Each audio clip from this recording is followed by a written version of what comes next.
This episode of the AI Inside podcast is sponsored by Your360.ai. Get 10% off through the month of January 2026 when you use the code INSIDE.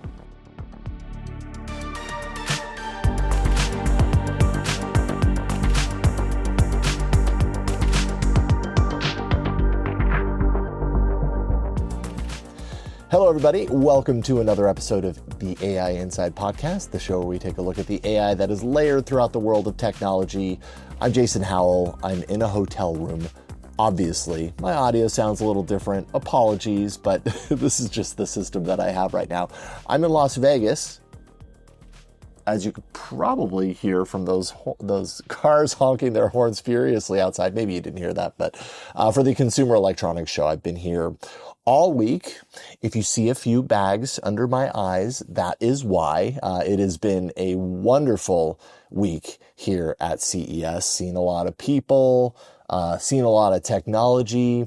You know, Vegas is just a really interesting, fascinating place. I don't know how many times I've been here for CES over the years at this point, but you know, just the scale of everything, the fact that during a conference like CES, you know, you have to be over here at 1 o'clock and then over there at 2 o'clock. This time around, I kind of tried to play it safe, and instead of 2 o'clock, I went 2:30, and still the CES gods were not shining upon me at times.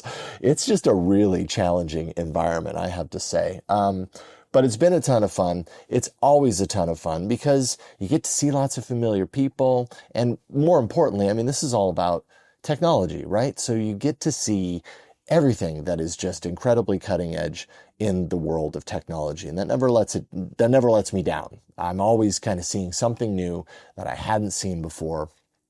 And I think one of the big stories of the Consumer Electronics Show, you know, in the past, I don't even know how many years, definitely more than just the last couple of years since, you know, like LLMs have really raised the awareness around what artificial intelligence actually is and that sort of stuff. But AI has just been a theme year after year after year, and hammering it home. You kind of expected that going into the Consumer Electronics Show this year, or at least I definitely expected that. When you go to these things time after time, you become aware of the major themes that everybody is clearly locked into. And AI is this blanket terminology that applies to so many different things. So it feels a little too wide reaching to say, oh, AI was the theme of CES 2026, because AI is literally everywhere. Every company obviously realizes that they need to be on this bus because the bus is moving with or without them. And I think it's kind of been that way for a while. And this year, I don't know. AI, obviously everybody has their play, but it's less like, I felt a little bit like it was less of a, hey, this AI thing's pretty cool, check out what we're doing with it. And it's kind of more settled a little bit, where it's like, hey, yeah, we're using AI for this stuff, but this is the stuff. And so I think I'm a little happy about that. We've talked, Jeff and I, on the show a number of times about, you know, when is the moment when artificial intelligence kind of fades a little bit into the background and it just becomes, what are the cool things this does? And I wouldn't say that we're necessarily there. In fact, I would say that we are not there yet. But I think the constant reminder of AI a bazillion times, personally, I noticed that they were leaning into it like they have in the past, but it just kind of felt a little more muted, if that makes sense. So, what have I seen while I'm here? And then, by the way, I've got a couple of really wonderful interviews that I've recorded while I've been here, so that's coming up. But I thought before we jump into them, just to kind of run through a little bit of what I've seen before they kick me out of my hotel room, of course. Lots of devices. Yes, I've seen, you know, and a lot of this stuff doesn't have anything to do with AI, at least explicitly, right? Like Samsung's trifold smartphone. Got the chance to get my hands on that. That's a really cool device, I have to say. Really thin. I mean, I could totally see myself using it. Although I had someone ask me last night, like, yeah, it's cool, but do you need it? Right? You know, how many, he likened it to, He's like, I had an iPad at one point and I had it in my backpack, and I just realized I was always carrying around this iPad and I never had a reason to use it. And then when I go to use it, the battery was dead because I just never used it. He's like, I feel like that's what would happen if I got one of these foldables. And I think he's probably right. I think the majority of people have no need for that. But it is cool, and you're going to be paying the price for it. We don't know the price, I don't think, for the trifold yet, but you can imagine it's going to be really expensive. That didn't really have anything explicitly to do with AI, but I went to TCL's booth at one point, and actually not their booth, their suite, and they were showing off a device called the Note A1 NXTPAPER. And their NXTPAPER technology is a special type of display technology that kind of resembles e-ink. It is not true e-ink, but it is, multiple layers of technologies that they bake into the display, and they kind of tone down the color spectrum. They make it really seem a lot like like e-ink without the known limitations of e-ink, like the low refresh rate and that sort of stuff. Anyways, what does this have to do with AI? Well, the Note A1 is a note-taking device first. And so if you've heard of like the Remarkable or the Kindle Scribe, it's one of those from TCL with this NXTPAPER technology. So, it kind of falls into like this, writing in a notebook sort of thing. They've got a stylus. I think they call it the T Pen Pro that interacts with it. But what's cool from the AI perspective, or notable anyways, is that they've baked Microsoft Copilot into the experience. They've kept the experience, even though it's running Android, they've kept it really trim and really focused on just note-taking use cases. And there was this really cool kind of specialized mode for it. It's like a triple use, I can't remember what they call it, but basically the screen was split into 3 different zones. One zone was your audio recording. So say you go into a meeting and you hit, okay, record. That zone's recording. This other zone is your transcription, live transcription. So everything passing through the recording, also getting a transcription if you hit start transcribe.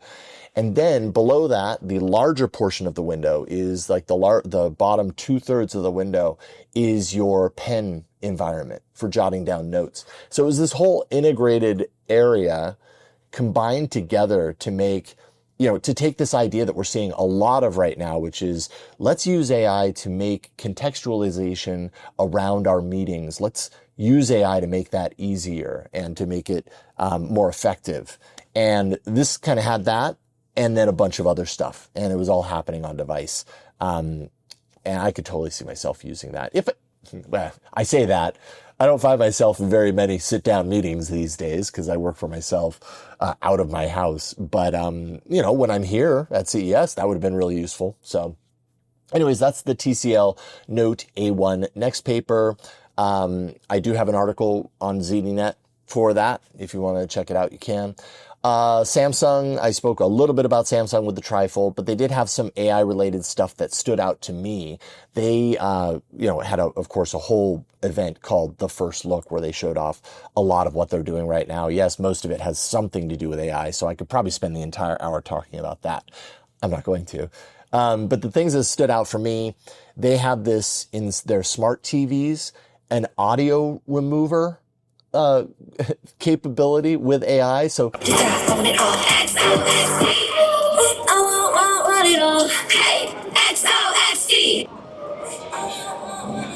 music. So think about, and actually one of the interviews today has to do directly with this, with a company called Moises. That's the second interview a little bit later. But think about some of these AI companies that are all about stripping apart audio or stripping apart music, right? Here's a fully mixed soundtrack. Now, I just want the drums. And so it's, now these AI systems are very, very adept at pulling out different components or analyzing the audio and regenerating what it thinks the isolated drums would be, right? And, again, Moises, we talk all about this in a little bit, but this is that, excuse me, this is that idea embedded into your smart TV, and you're probably like, well, why the heck would I want to do that? But it's actually really cool because when you think about watching TV, how many times I've been watching TV, like a sports broadcast is a primary example of this. Watching TV, watching the sports broadcast, the audience noise is really loud, and I'm really clued in on the action, and the announcer keeps butting in, and I just want the announcer to go away. Just go away. I just want to watch the football game and listen to the audience, listen to the crowd. This will allow you to do that. The examples that they showed off is like, you're watching a music video and you can take the music away and it's just the vocals. And that I'm okay. Like, I don't know how many people are actually going to do that other than to prove to themselves that it's possible. But real use cases, if you're, this is another one that I would totally do is, often there are times where I'm watching a movie later at night and I have the volume low because I don't want to wake anybody up. And as a result, the dialogue is too low based on the music, or, they're just kind of out of balance. So you could use this, excuse me, my voice is going to start going here in a second. Boy, apologies. And please forgive me if I do that a few more times because I don't have the time to edit it out. Anyways, imagine that you could rebalance. So it's not just about removing the audio. It's also about rebalancing it. So turn down the music 15% and, the dialogue stays the same level. That I could totally see myself using. AI integrations into smart fridges. So I don't know that I need an AI to tell me that I love blueberries, but apparently their AI can do that. Oh, you really like blueberries. You should get some more blueberries. I think I know that I like blueberries. Thank you, AI. They showed off a Freestyle Plus projector. So this is just like a media projector, which kind of sounds boring and everything, but it could do some really cool things through this like onboard AI analysis. If you angle, usually when you use a projector, you got to find a flat white surface, right? Well, this thing, first of all, is really bright. But second, you can point it anywhere and it would analyze and kind of reposition itself. So like I pointed it into a corner, like a ceiling and two walls corner, and it knew how to straighten it so that that was like a rectangle, a perfect rectangle, almost perfect rectangle.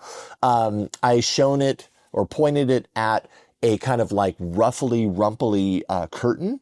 And after a few seconds, boop, it snapped in. It was able to even it out. It was able to resize itself based around obstacles. So, I pointed it at a wall where there were a bunch of pictures and it found the open space and said, this is the space for the projector.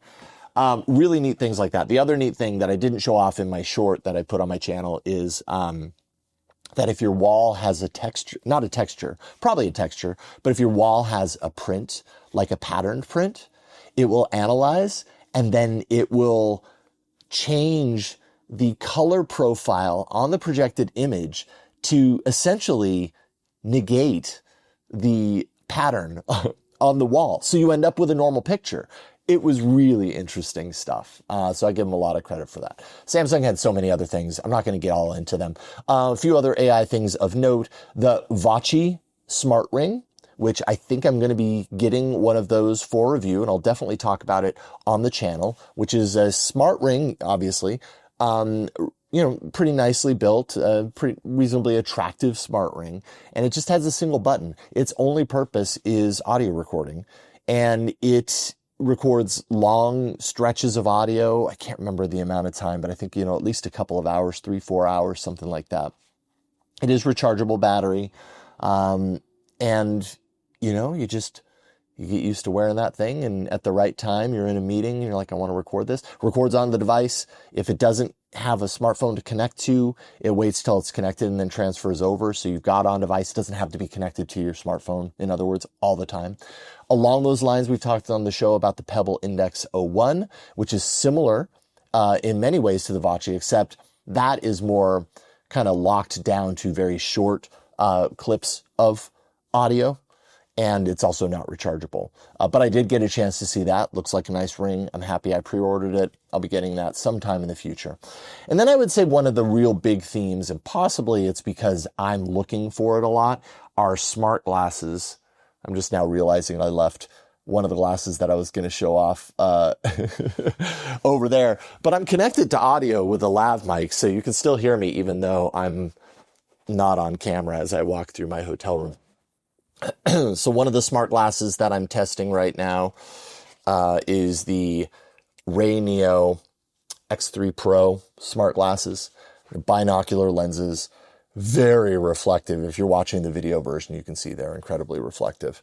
But yeah, these are, really meant to offer the full contextualization of the world, interact with AI, record video. There's even some games on here, stereoscopic view. Interesting. I'm definitely working on a review of these. I kind of wish they were a little more attractive. Like they really do kind of have that like safety glasses factor to them. But anyways, there's that. Oh boy, I left another thing over here. Oh, I really should have prepared more, but hey, I like the free flowing version of this podcast. Let's see here.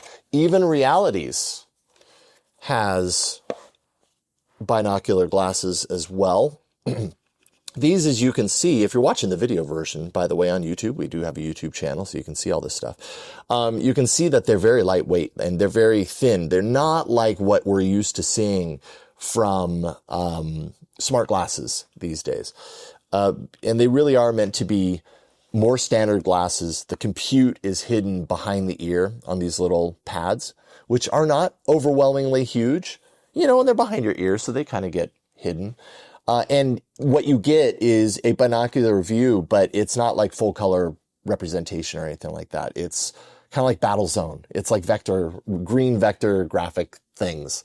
And so, this, of course, interact with AI, contextualize, everything that's going on, that sort of stuff. Let's see here. What else? Lenovo had a smart glasses prototype that I checked out. Infinix had AI glasses and AI glasses Pro. So the Pros have cameras.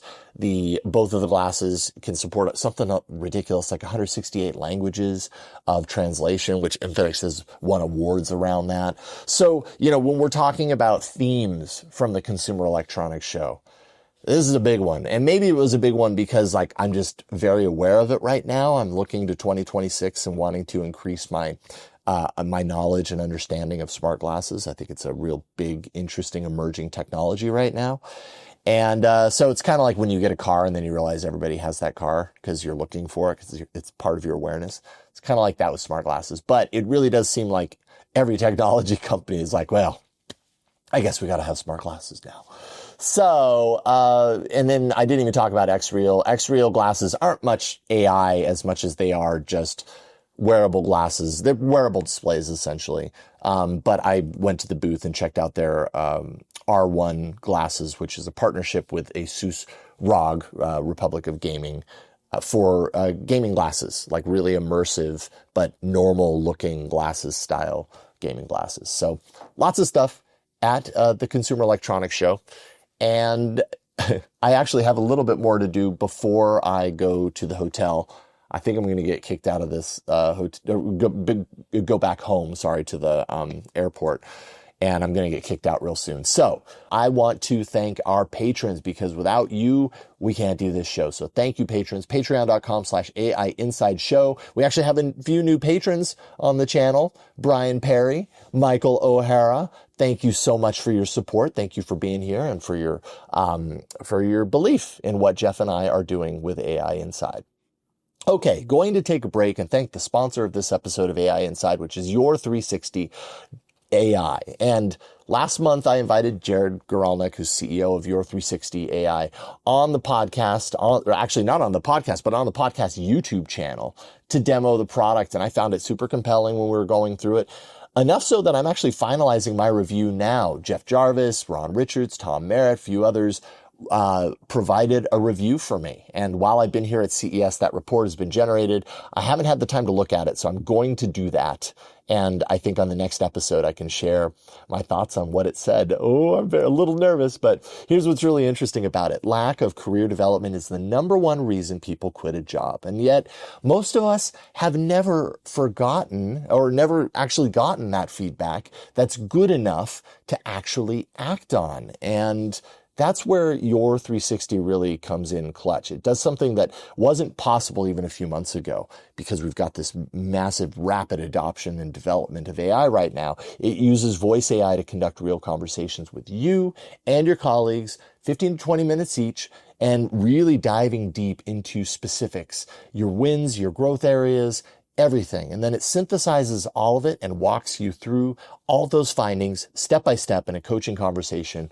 If you're a manager, it surfaces patterns across your team that you might never see in a standard survey. Really cool stuff, and I can't wait to see what it says about me. A PM at Dropbox called it the most helpful, actionable career advice they've ever gotten. That's high praise. Start the year with real clarity at your360.ai. Use code INSIDE for 10% off through January. That's your360.ai, code INSIDE, to get 10% off through January. And we thank them for their support of the AI Inside podcast. Okay, quick break. And then we've got our first interview with a company called Lumus coming up next. All right, so one of the interviews that I recorded while I'm here in Vegas that has to do with AI is a company called Lumus. They're actually behind the Waveguide technology that Meta chose for its first display glasses. So, they've got an amazing partner. They're doing something right if Meta is tapping them and saying, we want to integrate your technology into our first display wearables. And here I spoke at length in their suite with David Goldman. He's the VP of marketing at Lumus. And we talk a lot about this area of wearable technology. And I'd say perhaps less from a strict AI sense. But AI is, as you know, and we talk about all the time, foundational to these types of hardware form factors. And so I think it's a really interesting conversation. I think you'll find it interesting too. Here it is, my conversation with David Goldman. All right, I'm in a fancy suite at the Venetian with David Goldman, VP of Marketing for Lumus. How you doing, David? I'm doing great. How are you? I'm doing all right. You were telling me you're battling a little jet lag. I'm battling a little CES, whatever you call it. Fatigue. I guess it would be fatigue, man. My legs are so sore. Oh, I bet. Yeah. You probably how many steps you have so far? Oh, yesterday I think I had like 18. 18. 18K. That's yeah, pretty good. It was a lot. I know it was more. That's than like one hotel away, right? Right. Exactly. Well, I'm super excited to sit down with you today and talk about all the cool things that are happening here with Lumus. And I know that there was the Meta Vision. Oh, Meta Ray-Ban display. Yeah, the Ray-Ban display. I think that's a good context setter because that's a device that came out not very long ago. October, yeah. And or late September. Technology is really driving the display portion of that, right? And that's right. We're the Waveguide. You're the Waveguide that's powering the view. So now that they're out, people are using them and everything. What have you learned about how that wider spread adoption of that device, and form factors like this, what are you learning about how that's being received, how it's being used, or any surprises there? Yeah, so I probably can speak the least about, we have a few and I've been using it. Mm-hmm. I can talk about my own personal use cases, but in terms of the display, which is our end, right? Mm-hmm. We didn't do the whole system. No, totally. I wish I could say we did. And that's kind of what that's what I'm doing. I think they really nailed it. I think it looks good. I think it feels good on the face. Those are decisions that they made. Sure. Also the input with the wrist thing became second nature for me after like a day. Yeah. Because everyone at the company, we have about 100 people at Lumus. I had to do the demos for them. So I've been through this a number of times. Sure. And I feel like the input, they really nailed it.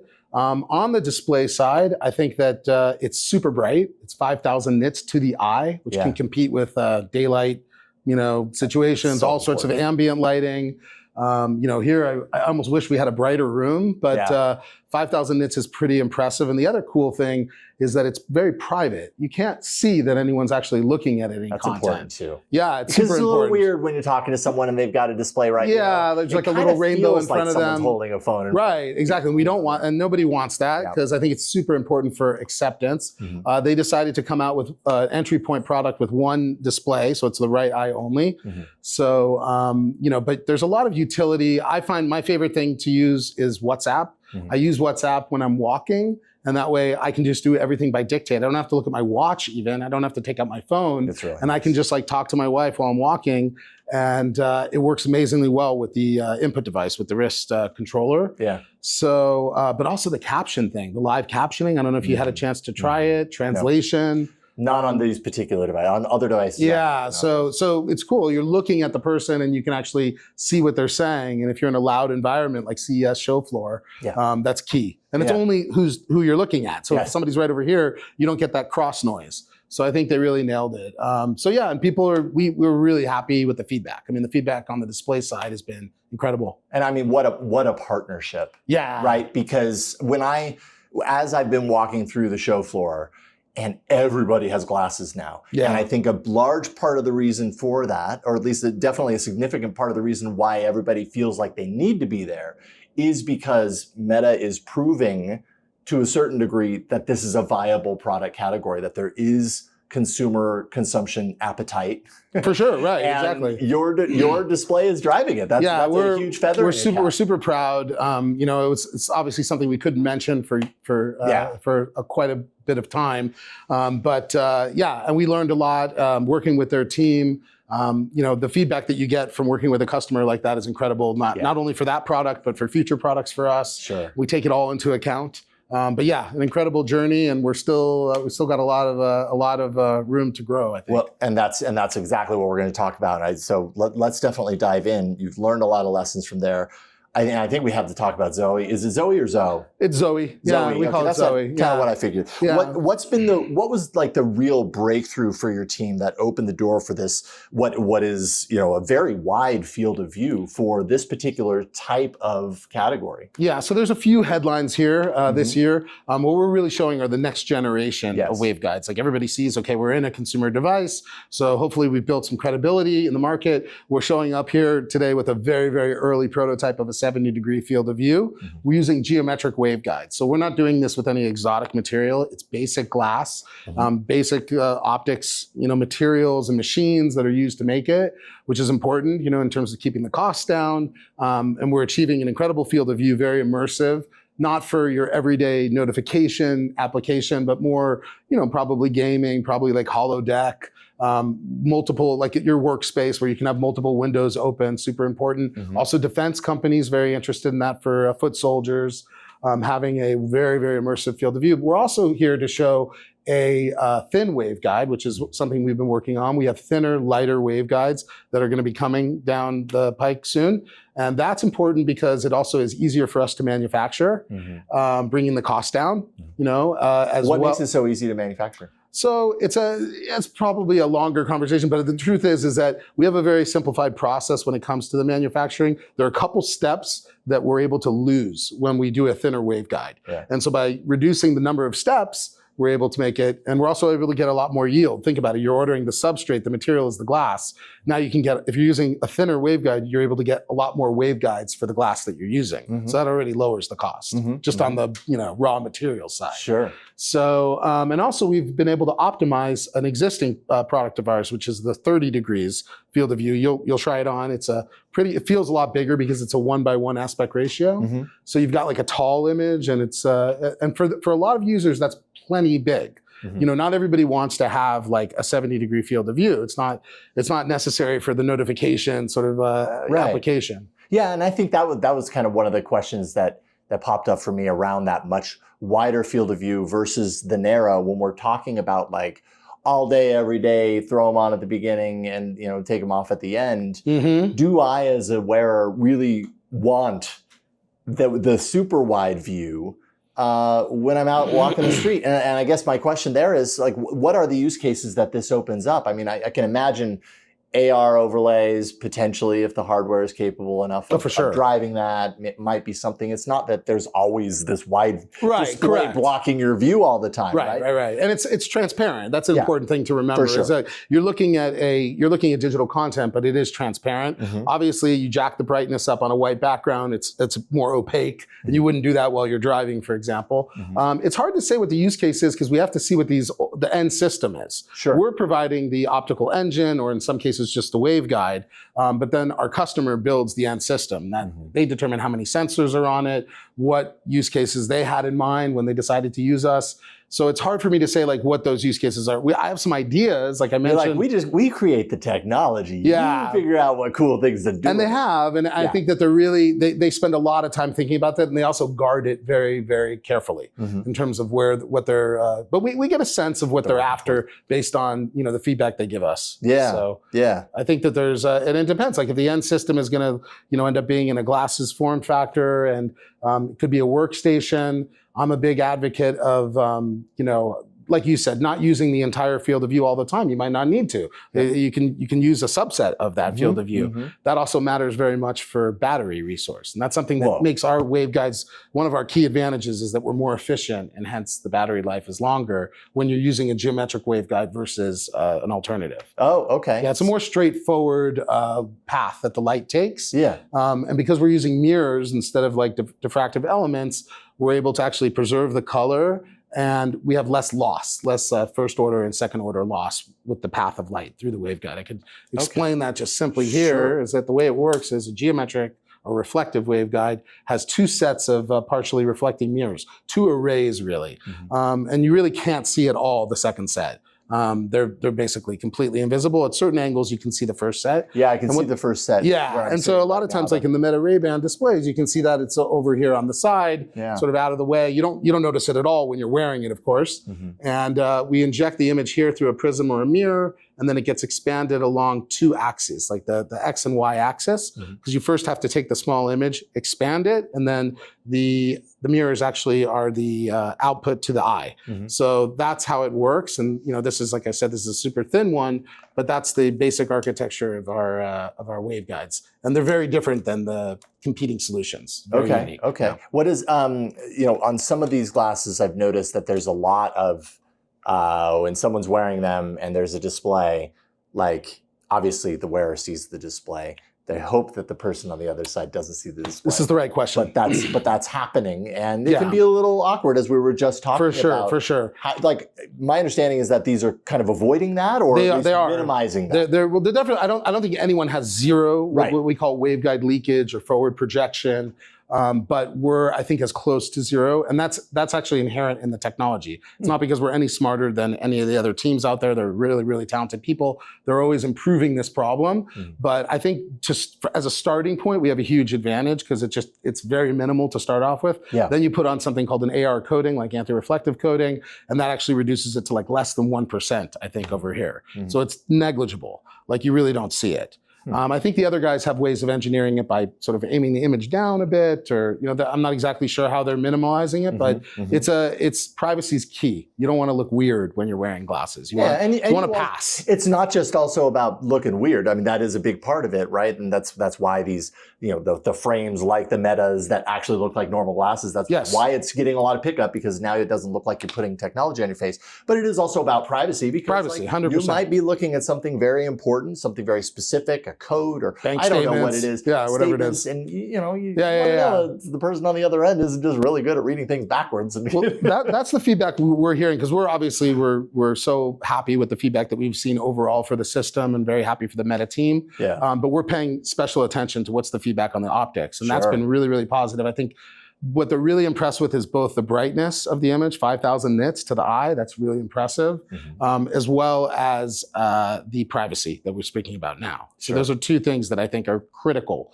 for acceptance in the consumer market. Okay. Because you got to be daylight readable, like otherwise. 100%. Yeah, you're wearing these everywhere. They got to work everywhere. And also the brightness is sort of the other side of the brightness is the efficiency.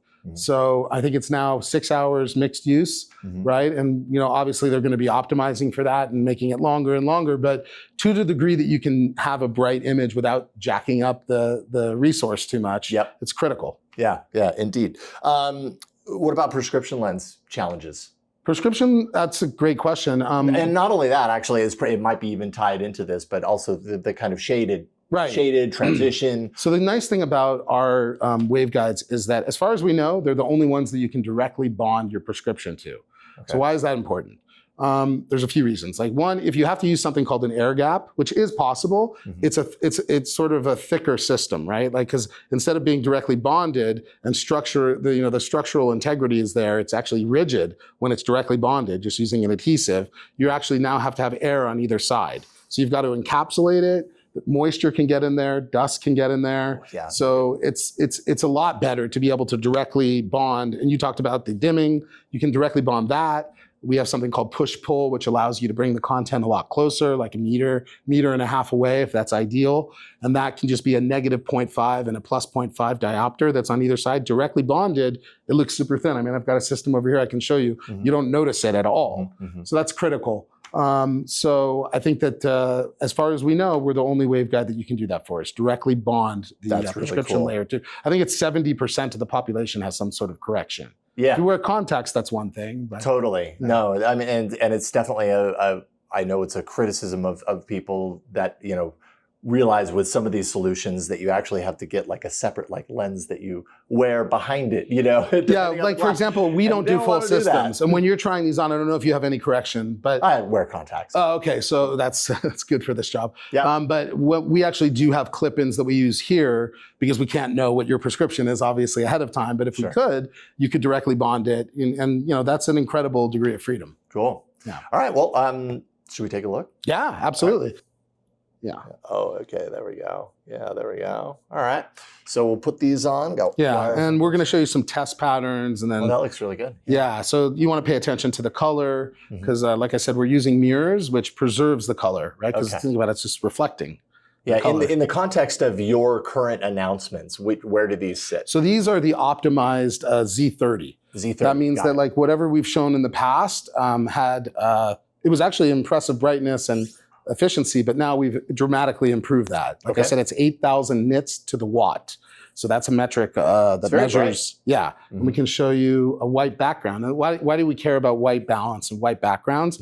If I'm reading something on ZDNet, for example, like I need a white background to read against. And what we find with a lot of the competition is that there's like a kind of rainbowing effect that goes on. The white isn't really white, it's kind of purple, orange. I want to show you some text so you can actually see. I mean, and you should be able to read it. That's a dense amount of small text. Yeah, I could totally read it. Yeah, we wanted to use like a small font. This is, I think, Alice in Wonderland, like a chapter with some typos apparently. Her own mind. Okay. Yeah. All right, let's see. And then this is again a test pattern where a lot of times they're going to show you content that they're trying to hide their problems, but we're showing these difficult test patterns with, for example, a white background, 8-point font, so you can see that you can actually read that. Absolutely can. Yeah. I can read all the 8-point. That's really impressive. Yeah, and I mean, it's bright enough that yes, this is transparent. Yes, I can see through it. But when that bright is on, it's mostly a wall. And I don't see anything. Like when I'm looking at you, I see your eyes perfectly. Yeah. So that's another thing. I've watched 3D Avatar wearing our glasses. That's always my cannot test see. That's my test. You cannot see anything. You're looking like directly at my eyes. That's so great. Here's some some fun, Muppets. Yeah. Okay. And this is more kind of like the stereoscopic. Exactly. Yeah. Like we want to give like a feel of like because black is transparent in AR. So this way it looks like it's floating. And then just to give you an idea of the color. That's really, these look really pretty. Yeah. I mean, on the next one, the 70, I'm going to show you a video so you can actually see some moving content. But you can find more problems on the still content. Videos like dragons flying around. They're very easy to like mask all the problems of the quality, but we're not trying to direct hide your that. attention. Yeah. So that looks really good.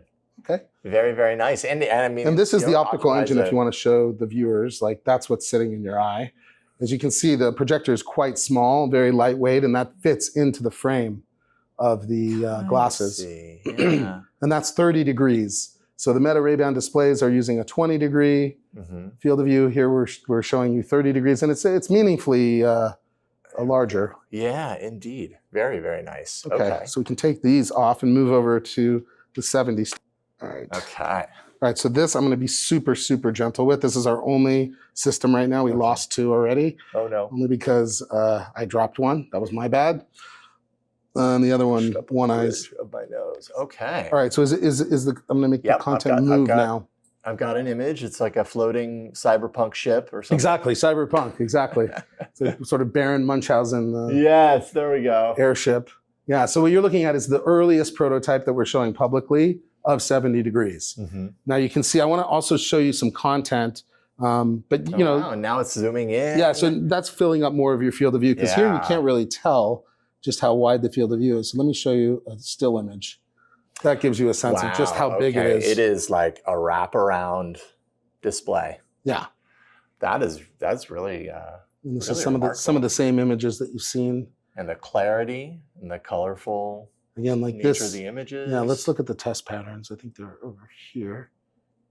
Yeah, this one. Okay. Yeah, I mean, is this sharper than the other one? It's actually not, but I'm glad that you said that, and you should put that in your story. Perception is so interesting to me. It's yeah. It suddenly looks sharper. Well, you know, it's really interesting that you say that, because a lot of times, and we learn this by working with Meta and other companies, is that, you know, you're measuring everything. You have to measure in order to improve. You can't improve if you don't have a measurement, right? Yeah. On the other hand, they're sometimes solving problems that the consumer can't notice. And so it's certain parameters matter very, very much. And it's been a surprise in some cases which ones don't. So I think that's a lot of the key learning is like, okay, we always want to improve it. We always want to make it better. But certain things that we thought were important, turns out they're not noticeable. They're noticeable to cameras and measuring devices. They're not noticeable to the human eye. Sure. So this actually this isn't as bright as the other system. The resolution is 1080. What is the resolution? 1080p. Yeah. 1080p. Okay. It looks really sharp, and it's very large. I mean, the wide field of view is what this is all about, and yeah, that's really impressive. Looks really good. I want to show you one more thing. Sure. Which is that when it comes to next generation, we've also been working with a micro display called micro LED, which is sort of like people believe it's going to be the future. This has not been shaped. But so the waveguide is like in this rectangle form, but this is a working prototype, and I just want you to see how small the projector is on this. Okay. It's almost like a tick. Need to. Oh yeah, let's take these off. Yeah, let's take these off. Because the field of view is so wide that you can't actually. I can't see anything right now. Right. So let's see, just so you can see just how small. This is a real working projector, micro LED. So eventually you can see how that melts into any frame almost. So that's like kind of next generation stuff that we have. Wow, when micro LED, when the market for full color is ready, we've got a solution. Very nice. And we have advantages when it comes to that technology as well. Wonderful. So, yeah. Well, David, that was awesome. Thank you so much for allowing me to put all of these glasses on my face and really legitimately look into the future. Yeah. The future looking glass, or I don't know, I could probably get very poetic about that, but exciting space to be so tied in and involved with. And you guys are doing some really cool things. So I just want to thank you for your time. Appreciate it. No, it was a pleasure. Excellent. Best of luck. And I'm sure enjoy the rest of the show. Will do. All right. Take care. All right, thanks again to the folks at Lumus for setting that up. Super fascinating, and I can't wait to see what what hardware that, especially that wide field of view, ends up in. It was really cool to see that firsthand, and it's also nice and enjoyable to get like an inside scoop on early prototype hardware like that. It feels a little special. All right, by the way, if you're listening to this and you're like, what did that look like? Well, you can go to our YouTube channel, youtube.com/AI Inside Show, or just go to YouTube and just search for AI Inside Show. That's probably the easiest way to do it. You can catch all of our episodes in video. And if you have one of these glasses, maybe you could even watch it in the glasses too. I don't know. All right, quick break. Then we're going to come back with another interview with a company called Moises. All right, day one, which at this point feels like an eternity ago, I went in the evening to CES Unveiled. It's a big press event where there are a bunch of companies in a single space. So it just kind of makes understanding the wide scope of what's possible and accessible at CES immediate, because you don't have to go to a million halls to see a bunch of really cool stuff. And I was walking along, I look up and I recognize the logo for Moises.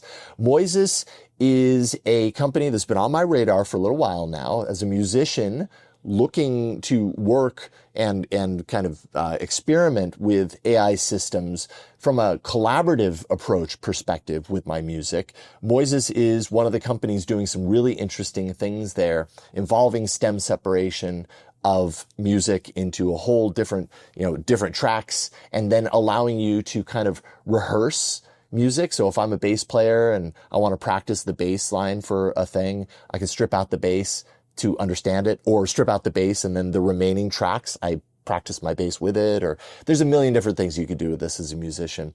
Ryan Merchant is head of global communications at Moises. He was on hand, and so I was like, hey, you want to talk about this for a little bit? I love these topics. I hope you enjoy it too. Here's my conversation with Ryan. I'm here at CES PepCom. Such a fun event because I get to see all sorts of companies that I've heard of and some that I haven't heard of. In this case, I've definitely heard of Moises here. I'm with Ryan Merchant, head of global communications for Moises. And Ryan, thank you so much for being here. Awesome. So on AI Inside, we talk all about all of the facets of artificial intelligence, the good, the bad, everything in between. Yeah. And I am kind of like the music tech guy. Yeah. And I'm familiar with Moises, though I have not used it yet. So I guess give me like your short kind of spiel on what Moises is and why it's different in the music tech space related to AI. Yeah, so Moises is an AI music suite, essentially to help you practice, produce, create, learn, remix, edit, everything you want to do with music, all available in the product across desktop, web, and mobile as well. The bread and butter is the stem separation that we have, but we also have a host of products, key detection, BPM, lyrics transcription, AI mixing and mastering. And the big thing we launched back in August is our AI Studio, which is our generative AI element that creates instrumentals using prompting, and they're context aware, which means you have a song that's a hip hop song, you have a song that's a dance song, maybe it has a Latin flavor. Those instrumentals are going to match that style. They're going to be in BPM and in the same key as well. Wow. Okay. So I only recently began working with a couple of friends in a band. Mm-hmm. It's a cover band for a band called Ween. Are you familiar with Ween? I'm not familiar with Ween. No. I forgive you for that. They were a while ago, a very unique band. Okay. But anyways, I'm like in this position where like suddenly, like I'm not like, I wouldn't consider myself a keyboard player, but suddenly I'm playing keyboards for this thing. And I have to learn this whole back catalog. Yeah. And it kind of strikes me that like Moises is like a really great tool for that, right? Yeah. Like, is it possible to take songs like that exist and break them down into the pieces and then make it so that I can rehearse my keyboard parts with this because of the assistive qualities of AI? Yeah, absolutely. And that's actually how the company got started. So our CEO and founder is a drummer. He wanted to learn drum parts. And so he essentially created software that could separate the stems, the instrumentals, turn down the drums and learn to play the drums. That's awesome. He created that over a weekend, posted it on Product Hunt, had about 50,000 downloads in a matter of weeks, quit his job. The rest is history. Now we have 70 million users. So learning music and practicing music, that's the core, the bread and butter of Moises. Yeah. Kind of another anecdote is the band Slipknot. Their drummer, Eloy Casagrande, actually got the role with Slipknot for their new drummer by using Moises to turn down the drums, learn dozens of their songs, and go crush his audition. Yeah. Okay. So what is the, so like, we're so used to, right, God, I could go a million different directions with this, but we're so used to right now in the world of generative AI and rights and, you know, all this stuff. Like when I take a Slipknot song and I feed it into a system like Moises, what am I looking at from like a rights kind of, I don't know, collision perspective as far as that's concerned? Am I bumping up into anything that is not good from a user standpoint? And then what position does that put you guys in, Moises in? Yeah, good question. So if you're just using it as a tool, right, that's all we are, and you're not publishing that music, that's a pick your band, Slipknot, Taylor Swift, The Weeknd. Yeah. Obviously, if you're going to use the product, create a remix, do an edit, post that on YouTube, you're going to get in trouble because big copyright elements. You're publishing it. Exactly. It's out there, yeah. And if we're just a tool, though, think of it like Photoshop, right? You could take a photograph, go in there, edit, make some changes, and just have that photo in there and use it as a tool. Moises is just a tool, so there's not going to be any copyright restrictions there, as long as you're respecting the rights of the artist or the rights holder and don't use that material externally or publish it. Sure. Okay. All right. And yeah, so where do we want to go with this? So how are people, like by and large, now that this is like building out and, you know, obviously it launched a Product Hunt. It was a certain thing probably then. I imagine it has expanded. When did it first launch on product? 2019. So close to 6 years. Yeah, it's been a while. That's actually before kind of this modern exactly. that we think of with generative AI the last 2-3 years maybe. Correct, yeah. So what was it then? It started out as stem separation. That was just the core bread and butter. Now we have a host of features related to that. The key detection, lyrics transcription, editing, mixing, mastering, and then the generative AI studio that I mentioned is our latest release. That's really going to be the future as well. We like to say, ChatGPT is about 3 years old now. If you look at what ChatGPT did in November of 2022, what it does now, night and day difference. And so our generative AI studio is ChatGPT volume 1 for us, right? Version 1 for us. And so we're looking out to the future. We kind of see everybody with a smartphone as being a musical creator. And in the same way, 20 years ago, if you wanted to make a film or a movie, you probably needed to go to film school, have expensive film equipment, have a crew, then take all that footage, go to post-production, have the hardware there, have the software, and then have a distribution system to put the film out. Now I can take my phone, shoot a video here, edit it on the phone, post it on YouTube the same day. I'm a filmmaker. We think that's where music is headed, and that's kind of how we envision the platform as being the all-in-one central hub for creation, editing, distribution for music going forward. Mm-hmm. Okay, well, you've got it on your sign behind you. I don't know if the video can pick it up, but ethical is a word. Yes. It comes up often on our podcast. Yeah. It's really important here. Yeah. I think if I'm going to be completely honest, the challenge with ethical AI, which is not a challenge because I respect ethics in AI, but I've also used services that you probably can't comment on, Suno or whatever, that as far as we know, has probably trained their system on massive amounts of data that maybe they probably didn't have access, like legitimate access to, unethical. Yeah, you said it, not me. Yeah. Okay, exactly. Yeah. That's why I'm spelling it out. But you take a Suno or you take a UDA, and the quality that's able to do, because it has that massive corpus of data, and the quality is usually really, really good, which is not a dig on ethical. Ethical is really important. Yeah. But at the end of the day, what's also important is the quality of what you get out of the other side. Yeah. How does Moises face that? I would say even in terms of these other products, the output, I think, could be a bit hit or miss. I also think going forward, some of the products you mentioned have been enthralled in multiple lawsuits. Yes. Have settled those lawsuits and are now having to heavily iterate their product offering in terms of what they can actually output, how that output can be used. Yeah. So I think that's a major differentiator. I would say our quality, I think, is at par with some of the other products in terms of the AI generation. I think, we use a model called context aware, meaning when you're using our AI generation, it's going to take the style of music you have, BPM, tempo, key, all that, and then output something to match that. Yeah. So we like to say these other products are creating music for you. We're helping you create music. I think that's a broad differentiator. Back to the ethical side of it, we didn't scrape the internet. All of our AI models, over 50 of them, are all ethically trained. So we hired dozens of musicians to go into the studio for thousands and thousands of hours, train on that content, have some other licensed partners as well.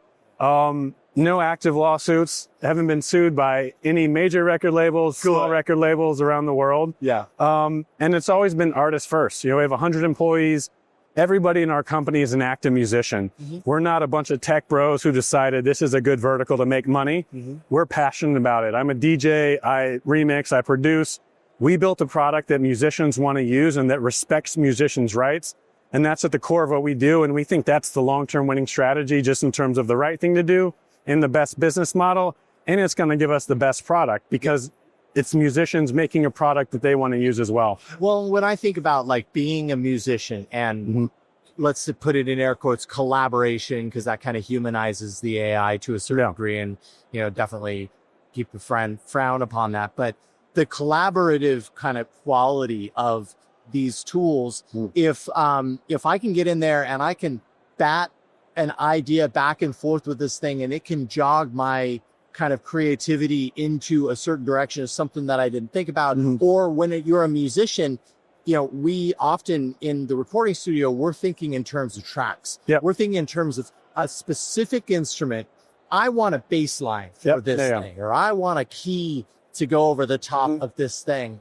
And a lot of the solutions like Suno, like Udio, are about full tracks, Yep. full music beds. Yep. And it kind of strikes me that Moises seems to kind of take a more musician-centric approach. Absolutely. Where it's like, no, you know what? The thing that I need is this. And what it gives me might not be the thing I use, Yeah. but it might be the thing that I'm inspired by to create the thing that I need. Absolutely. Yeah. And I think for me, just speaking from my musical experience, I'm not classically trained in any instruments, but I still produce and create. So I'm pretty good at drums, but anything involving chords, synths, keys, not my forte. And because I'm in dance music, that's really important for progression. So I can build out drum sets, fills, etc., even some guitar, some string elements, put it in Moises and say, hey, like, I need some dope synths in a progressive house style that are really club friendly.